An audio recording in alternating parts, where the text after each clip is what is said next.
Bueno, hemos leído un texto interesante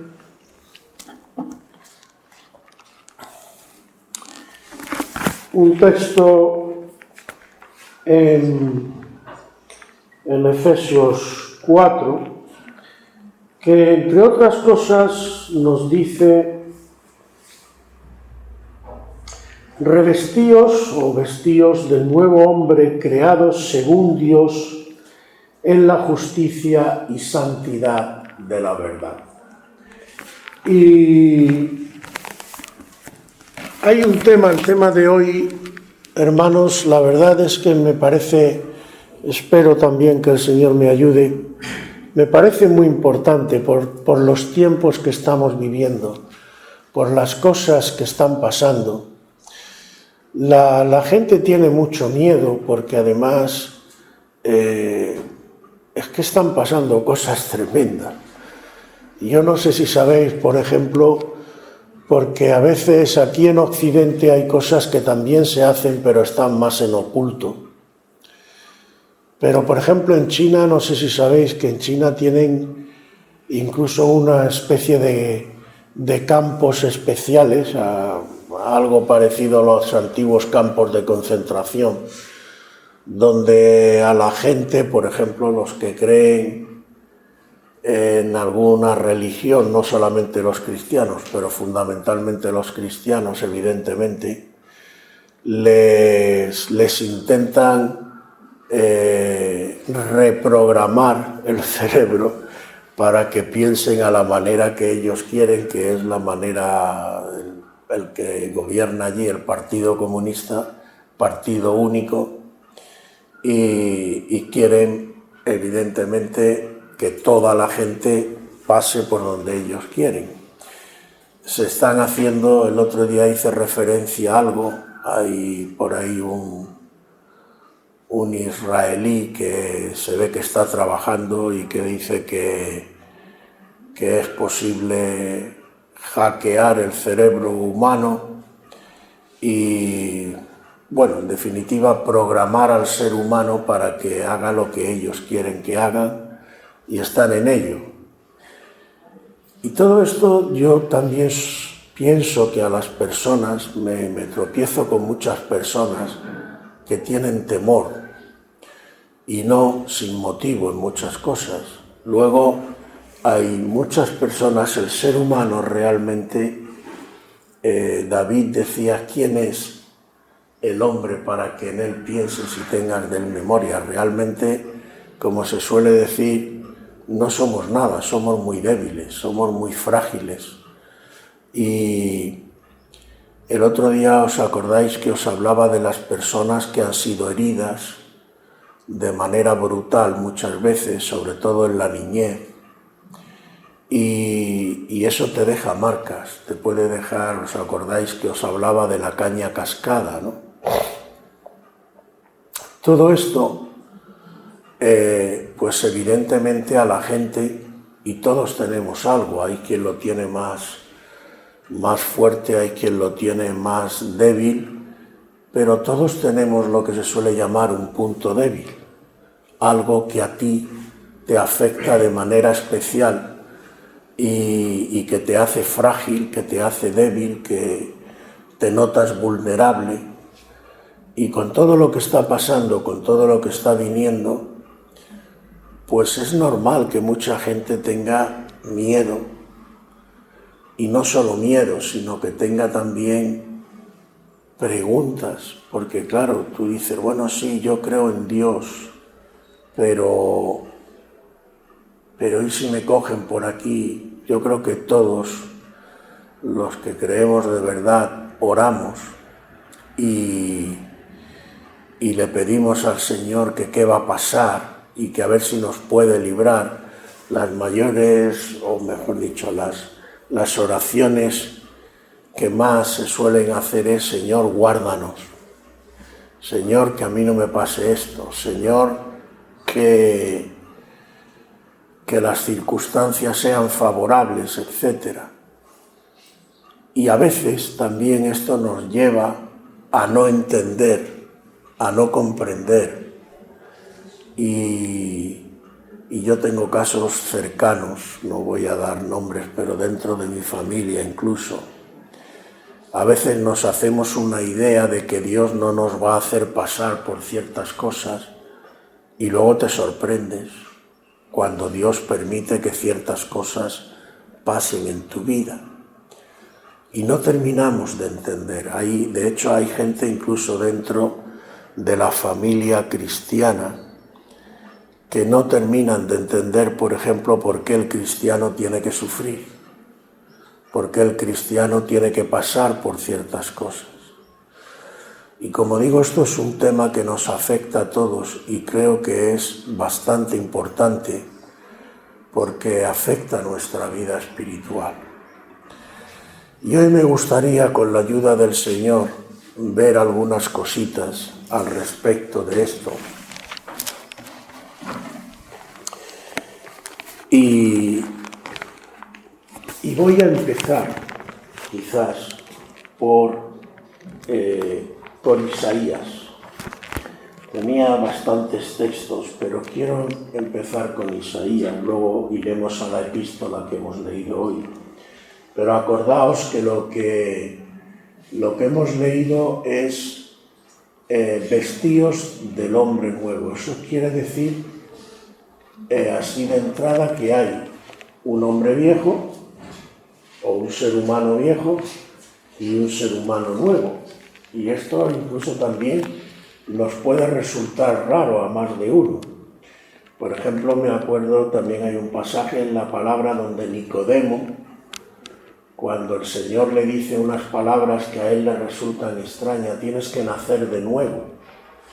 Y Nicodemo se sorprende y dice, no, ¿cómo voy a nacer siendo viejo? Claro, Nicodemo pensaba que él se refería a algo carnal, a algo material.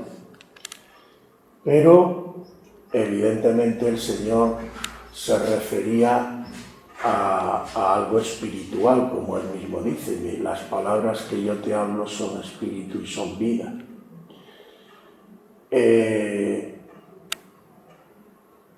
Pero todo esto además, cómo se come, como dirían hoy, o cómo se maneja, o cómo se... Bueno, a ver si podemos entrar con esto y aclarar algunas cosas. Yo a veces he pensado muchas veces, y el otro día creo que el Señor me habló en este sentido y me aclaró algunas cosas, porque yo también cuando veo lo que está pasando, yo digo, Señor, pero es posible que Satanás pueda, digamos, destruir, porque de esto se trata, destruir lo que es el ser humano y que no haya, digamos, forma de combatir esto. Y no sé, yo me suelo hacer estas preguntas y en este caso yo mismo reconozco que a mí me recorría un escalofrío pensando en que además la cosa fuera tan fácil como cogerte y manipularte de cierta manera. Es verdad que hay mucha manipulación y que la gente a veces se deja manipular, pero claro, empezamos por decir se deja manipular. Es decir, ahí hay, digamos, un algo, llamémoslo así, que está en la persona y que es la que de alguna forma esa misma persona permite o autoriza que Satanás lo manipule. Por ejemplo, habréis oído hablar de la gente que está poseída, pero claro, una posesión, incluso una cadena diabólica, no viene así como así. Tú le tienes que abrir una puerta, porque para que Satanás pueda manipular tu vida, de alguna manera tú le has tenido que abrir una puerta por donde él se ha colado, porque si tú no le abres esa puerta, Satanás no va a poder. Satanás podrá tentarte, podrá probarte, Podrá ponerte el cero, pero tú eres el que cae o no cae. Pero claro, hay cosas, como decía antes, todos tenemos debilidades, y si las debilidades resulta que pueden más, pues entonces estamos perdidos, ¿no? Pero vamos a ir a Isaías 53. Empieza diciendo Isaías 53, ¿quién ha creído a nuestro anuncio y sobre quién se ha manifestado el brazo del Señor? Subirá cual renuevo delante de él y como raíz de tierra seca. No hay parecer en él ni hermosura. Le veremos, mas sin atractivo para que le deseemos. Despreciado y desechado entre los hombres, varón de dolores, experimentado en quebranto, y como que escondimos de él el rostro, fue menospreciado y no lo estimamos. Ciertamente llevó él nuestras enfermedades y sufrió nuestros dolores, y nosotros le tuvimos por azotado, por herido de Dios y abatido. Mas él herido fue por nuestras rebeliones, molido por nuestros pecados. El castigo de nuestra paz fue sobre él, y por su llaga fuimos nosotros curados. Es verdad que esto fundamentalmente se refiere a Jesús y el sacrificio que hizo Jesús por nosotros, y en la cruz que derramó su sangre y tal. Pero no sé si sabéis, por ejemplo, que para que un cordero, porque por eso se le llama al Señor el Cordero que quita el pecado del mundo, ¿no? Esto, el que no conoce un poco la ley de Moisés y la tradición judía, pues esto del Cordero le puede sonar raro o le puede sonar a chino. Pero para perdonar pecados en el templo, la gente tenía que llevar un animal, en este caso un cordero, para que lo sacrificaran, derramaran su sangre en el altar, y ese era el sacrificio que perdonaba tus pecados, digamos, y que lo hacían los sacerdotes, que entre otras cosas para eso estaban, para ministrar. Es decir, uno iba al templo, le decía, mira, aquí tienes este cordero, sacrifícalo para que el Señor me perdone los pecados. Entonces, este cordero era una figura, un símbolo de lo que Cristo iba a hacer. Ahora, ¿tú podías llevar cualquier cordero? ¿Cualquier cordero valía para el sacrificio? No. Según la ley de Moisés, tenía que ser un cordero sin mancha, perfecto, sin defecto. Cualquier defecto que le encontraran, le anulaban para que pudiera ser sacrificado.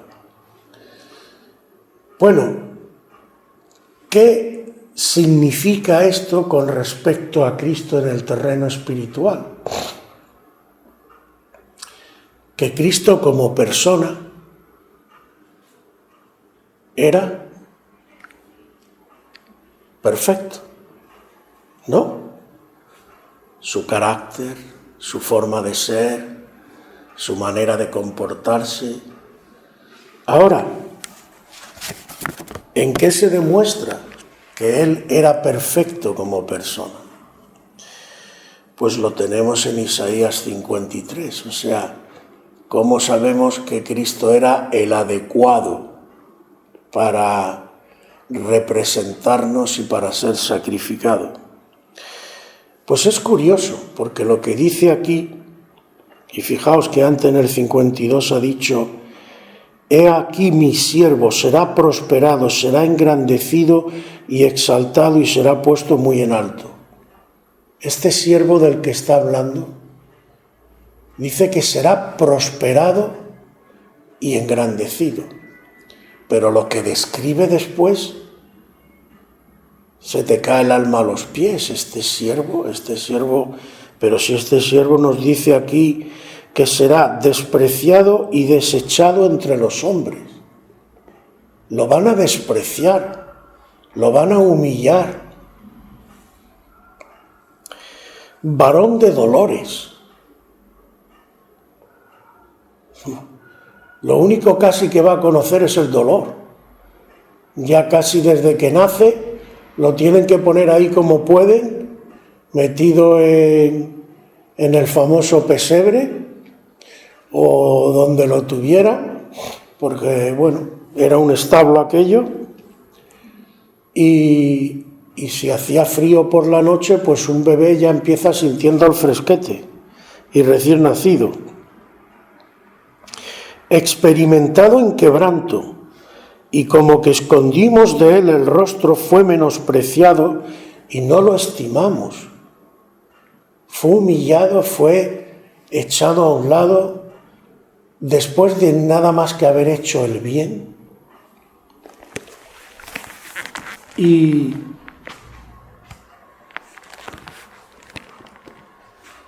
ponte por un momento en el lugar de Jesús. Ponte por un momento.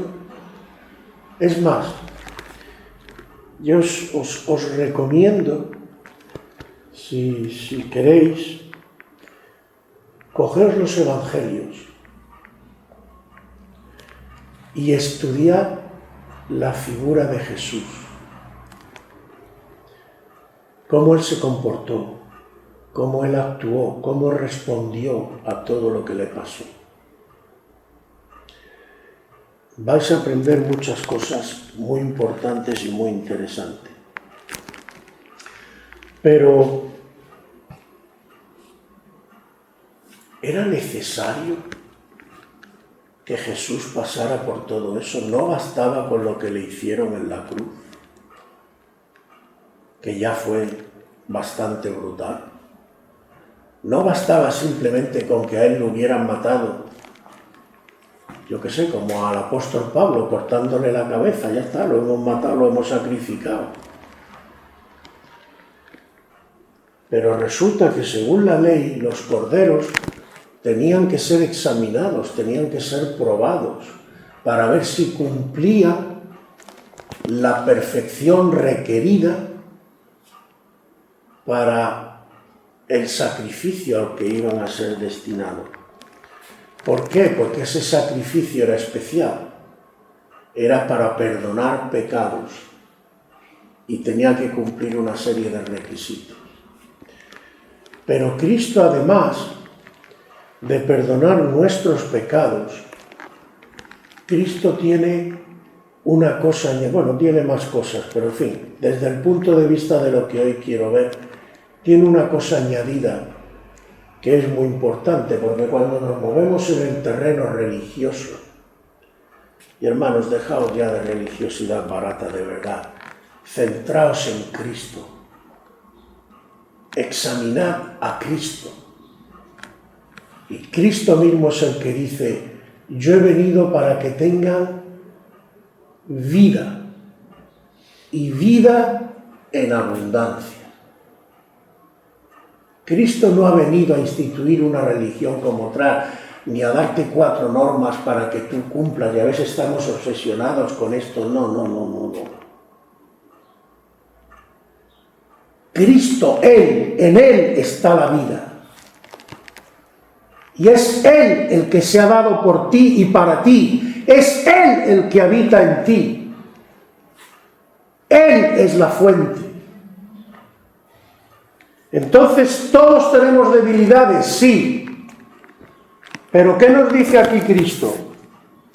Ciertamente Él llevó nuestras enfermedades y sufrió nuestros dolores, y nosotros le tuvimos por azotado, por herido de Dios y abatido. Él llevó nuestras enfermedades y nuestros dolores. Y algunos piensan, bueno, yo ya no voy a dolerme ya, yo ya no voy a tener enfermedad, pero es porque estamos pensando en que Cristo, cuando además lo cogemos todo en el plan este de que tenemos, y qué gran error cuando entendemos que Cristo lo que nos viene es a quitar problemas. No.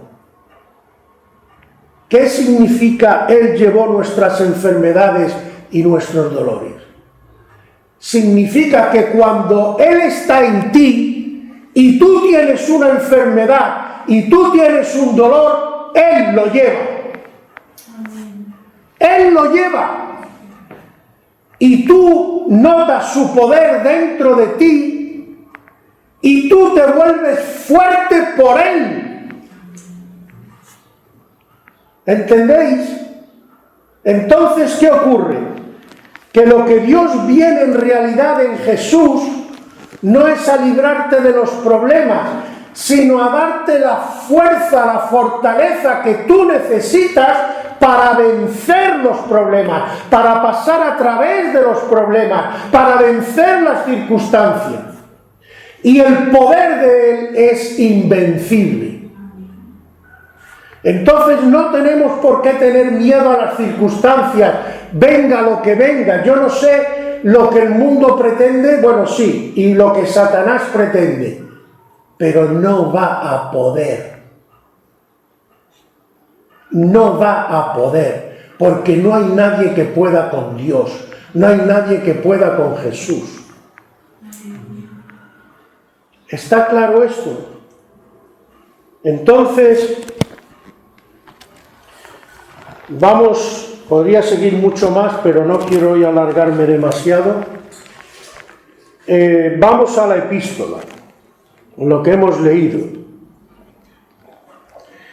Primero, fijaos que empieza diciendo, mas vosotros no habéis aprendido así a Cristo. Si en verdad le habéis oído y habéis sido enseñados por Él. ¿Tú has sido enseñado por Cristo? Presta atención a esto, hermana, porque algunos piensan, no, es que yo sí, tú vienes a la iglesia tal, pero en tu vida, ¿de quién aprendes? En tu vida, ¿a quién buscas? En tu vida, ¿quién es el que te enseña? ¿Quién es el maestro?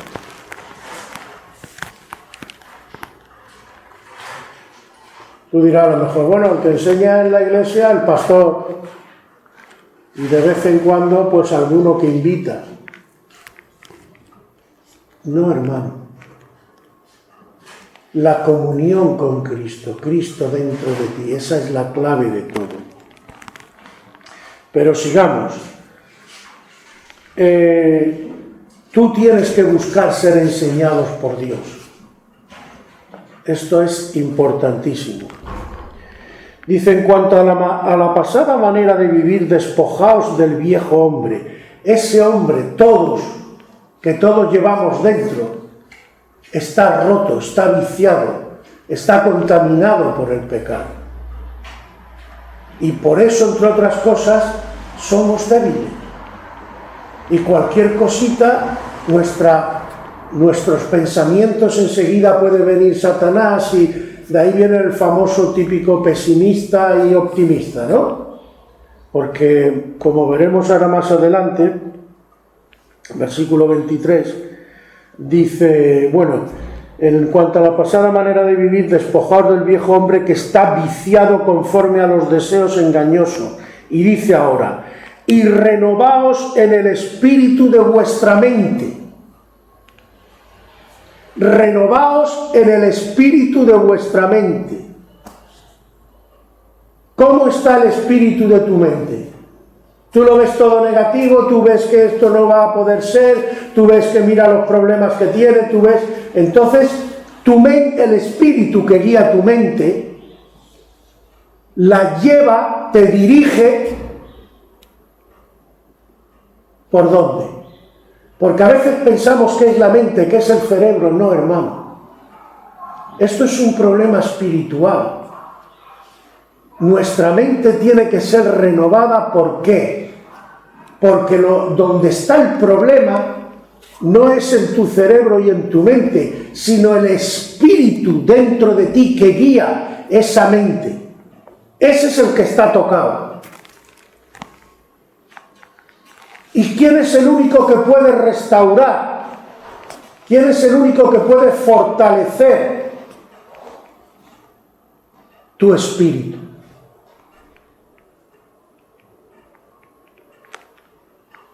El Espíritu Santo. Por eso el Señor dice: yo he venido para que tengáis vida y vida en abundancia.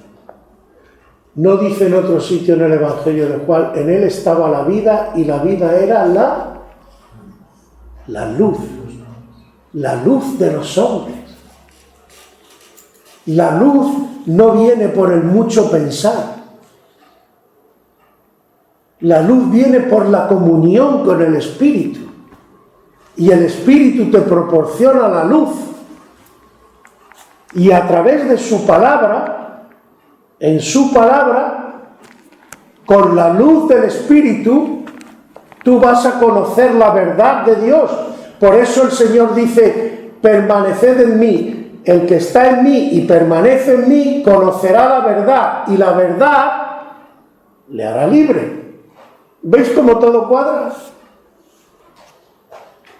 Porque está en Cristo.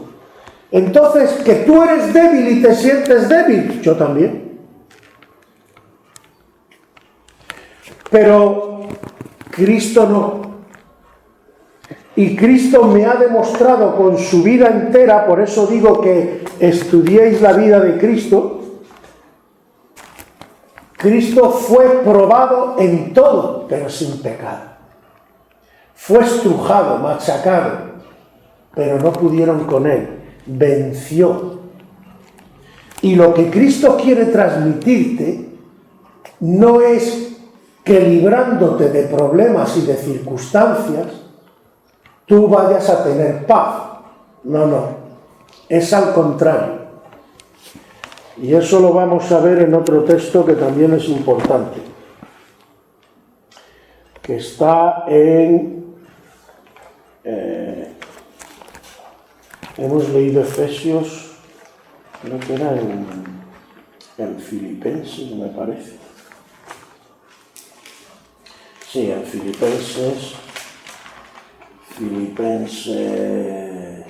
Filipenses capítulo 4 y versículo 7. Filipenses 4 y versículo 7. Y nos dice así: la paz de Dios, que sobrepasa todo entendimiento, guardará vuestros corazones y vuestros pensamientos en Cristo Jesús. Es decir, ¿qué guarda mis pensamientos y mi corazón para que piense y razone y actúe de manera adecuada? No es mi manera de razonar, no es mi manera de enfocar las cosas, y más si es del viejo hombre.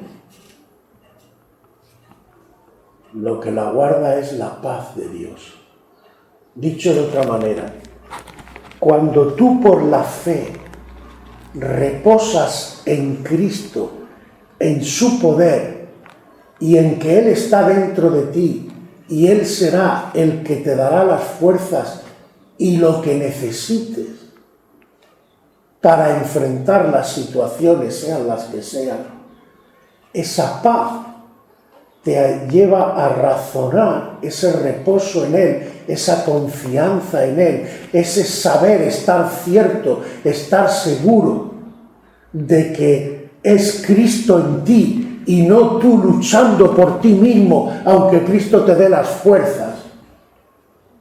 es lo que te da la seguridad de que vencerás cualquier situación, venga lo que venga. Porque si tú lo haces en ti mismo, todos somos débiles y todos terminaremos cayendo. Cuando la iglesia nace, la iglesia primitiva, cuando iban al circo y a ser torturados y tal, ¿qué pensamos? ¿Que ellos lo hacían en sus fuerzas? ¿De verdad creemos que ellos podían enfrentar lo que estaban enfrentando dependiendo de su fuerza, que eran Supermanes, Superwoman? ¿O es que, como dice la Escritura, el Espíritu de Dios se movía entre ellos? Es el poder de Dios, hermano. Desecha, por eso empieza diciendo el texto que hemos leído hoy, dice,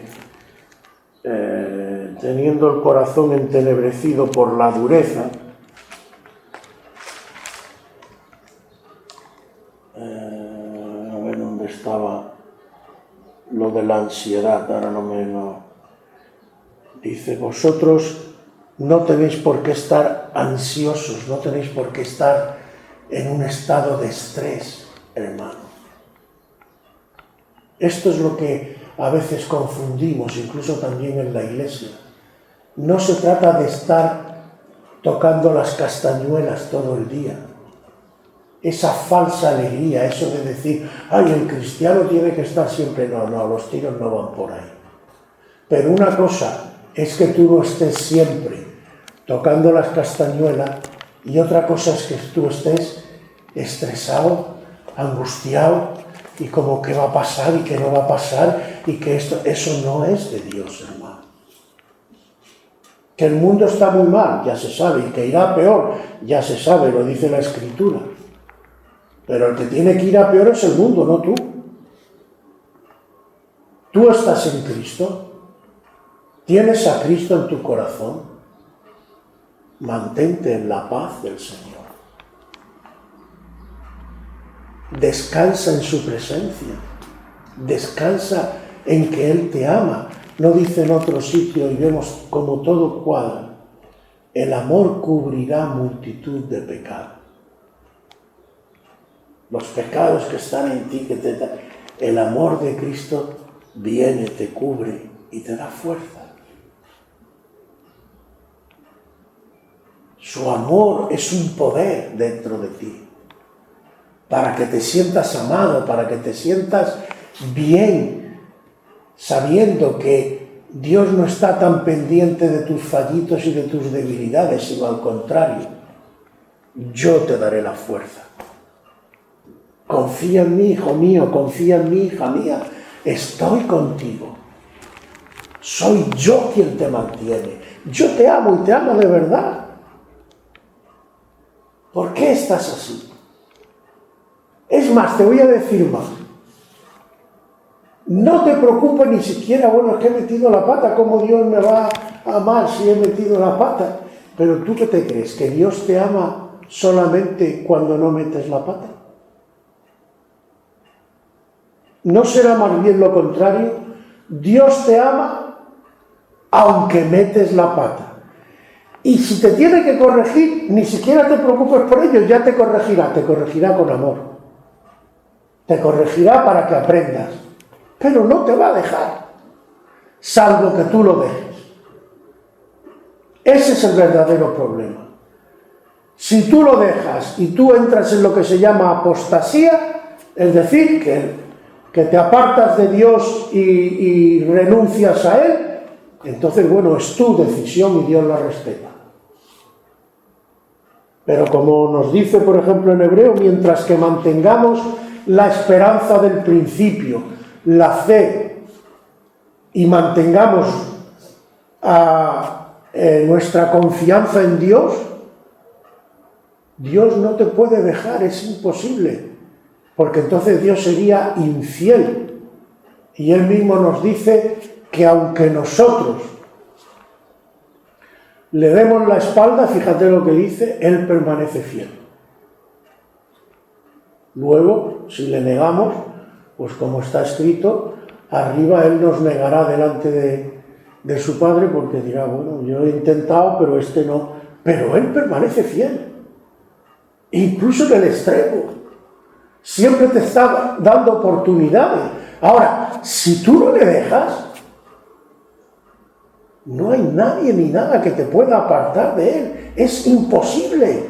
No hay nadie más grande que Dios. Lo van a intentar, te van a machacar como hicieron con Cristo. Van a intentar de 20.000 maneras, pero no pueden, es imposible. Satanás no tiene suficiente poder ni suficientes herramientas para apartarte de la mano de Dios, salvo que tú le des la oportunidad. Entonces, hermanos, no tengas ningún temor y no estés tan pendiente de las circunstancias. Al contrario, venga lo que te venga, enfréntalo siempre de la misma manera. Señor, en tus manos estoy. Y te vas a sorprender, porque vas a superar cosas que tú misma, yo no sé cómo yo he vivido esto, ni cómo lo he pasado. Pero lo has pasado, lo has vivido, y te has dado cuenta que no era el fin del mundo, y te has dado cuenta que Dios está contigo. Y Dios te ama, porque el amor de Dios es genuino, es verdadero. Y en los tiempos que vienen, que está la cosa tan revolucionada, pues yo sé que habrá muchos miedos que os asalten y muchas preguntas, muchas dudas, decisiones incluso que tendréis que tomar y que a veces dirás, Señor, ¿qué hago? Pues mira, te voy a decir una cosa.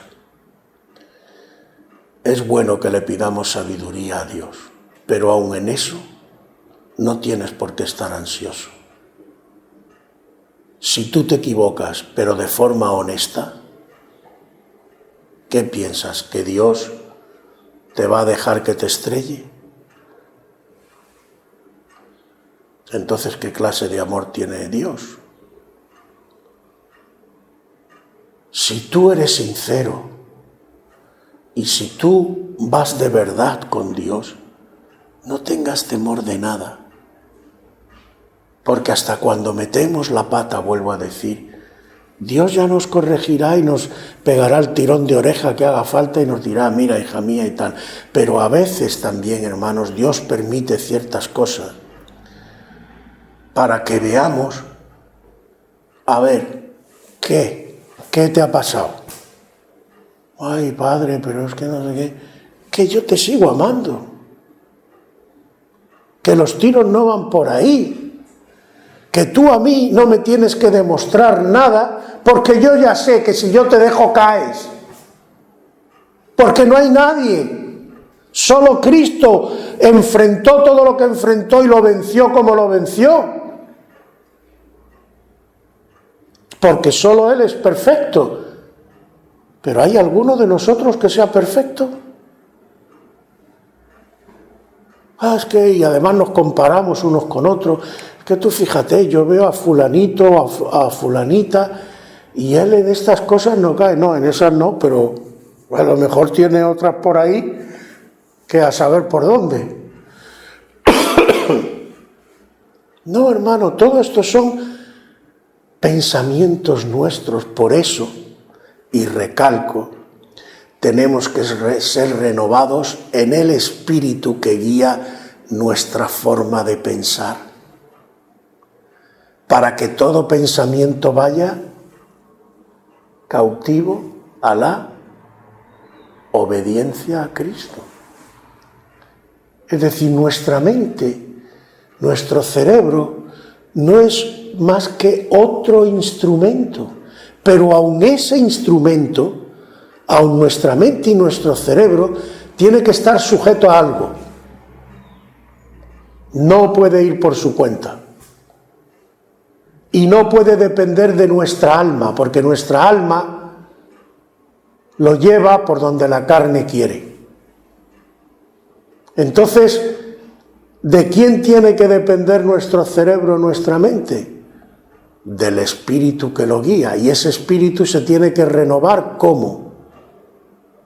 Con el Espíritu Santo. Y el Espíritu Santo usa como herramienta ¿qué separa el alma y el espíritu según la palabra? ¿Qué te ayuda a distinguir lo que es de tu carne, digámoslo así para entendernos, o lo que es de tu espíritu? ¿Dónde está la línea divisoria? ¿Por dónde Satanás se te cuela? ¿Por dónde Satanás te mezcla para que tú no sepas distinguir? ¿Cómo haces la separación? ¿Qué utiliza el espíritu para hacer esa separación y para que tú empieces a discernir? ¿Quién se acuerda? ¿Cuál es la espada que divide? La palabra de Dios. Por eso os decía, cuando seas consciente, y con esto ya termino, de tus debilidades y tengas temor y tengas duda, para fortalecer tu interior, tu espíritu, que es el que tiene que gobernar tu vida, estúdiate, por ejemplo, la vida de Jesús. Mírate cómo Él enfrentó las cosas, mírate cómo Él respondió, cómo Él actuaba. A ver si tú lo ves a Él nervioso y estresado. O solamente una vez lo ves triste, pero no nervioso ni estresado. Cuando Él dice mi alma está muy triste hasta la muerte, es porque Él sabía que tenía que enfrentar y su carne evidentemente estaba padeciendo. Pero Él lo que pide y recibe es fuerzas para hacer la voluntad de su Padre. Pero tú lo ves nervioso en algún momento, sin saber qué hacer, llenos de no. Es más, cuando le dice Pedro, pero vas a ir a Jerusalén que te van a matar y te van a coger y te van a... No vayas. ¿Qué le dice Jesús? ¿Cómo que no vaya? Tengo que ir y tengo que ir. Las circunstancias, no te preocupes, ya están en manos de mi Padre. Y cuando ha vencido en Getsemaní, vienen a prenderle y le dice Pedro, le cortamos a cachitos a esta gente con la espada. Dice, pero ¿tú qué te crees? Que yo ahora mismo, escucha lo que dice Jesús, si yo quisiera, yo le digo a mi Padre, envíame ejército y a toda esta gente los barro. Pero yo tengo que pasar por aquí y voy a pasar por aquí. Y aunque pueda tener lo que tenga como ser humano y mi debilidad carnal me esté ahí, yo tengo que pasar y mi Dios me dará las fuerzas para pasar. Y pasó. Y pasó. Por eso digo que si tú te pones en manos del Señor, confías en Él y descansas en Él, tú mismo te vas a quedar sorprendido total de lo que tú eres capaz de hacer que tú pensabas que no podías. Porque con Dios no hay quien pueda. ¿Que somos débiles? Por supuesto, yo el primero. Pero que con Dios no hay quien pueda, también. Y que si Dios es por nosotros, ¿qué dice la Escritura? ¿Quién contra nosotros? ¿Veis cómo todo cuadra? El Señor solo tiene una palabra y es definitiva. Y el Señor, y esta es la frase final con la que te dejo, sea cual sea tu problema, Dios tiene solución para ella. Dios tiene solución para todo. No busques respuesta ni soluciones fuera de Cristo. Amén.